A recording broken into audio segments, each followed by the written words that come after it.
Mabuhay, y'all!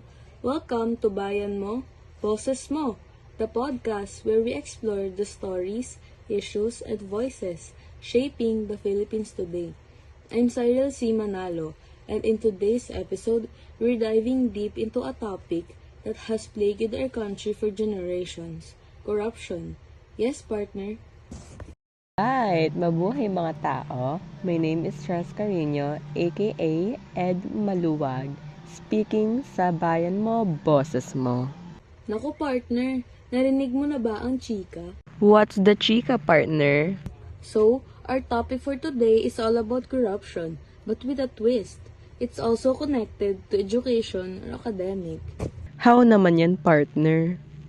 I heard that some schools are also having some rally, not because of the government, but because of their school or university. Na para bang unbelievable naman yan, partner? School? Corrupt?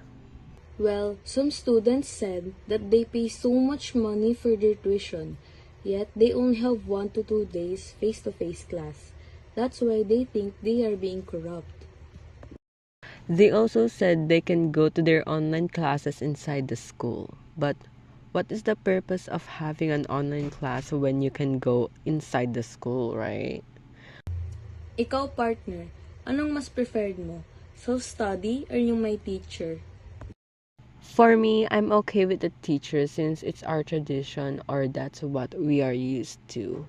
And self-study, okay too. I mean, why not read books and get inspiration? You know what I mean, girly? Some students kasi sa universities, binigyan sila ng project or assignment na essay. Tinatanong kung ano mas preferred nila. Well, kung ako din ang tatanungin, mas okay ako sa may natuturo at may guide ako sa mga ginagawa ko. Kasi imagine, di ba? What if hindi mo maintindihan yung lesson or topic, wala ka mapagtatanungan or walang magtuturo sa'yo. Agreed, partner. Alright mga kabayan, muli, ako po si Cyril C. Manalo. And me, Charles Carino, aka Ed Maluwag. Magbabalik ang Bayan Mo, Boses Mo.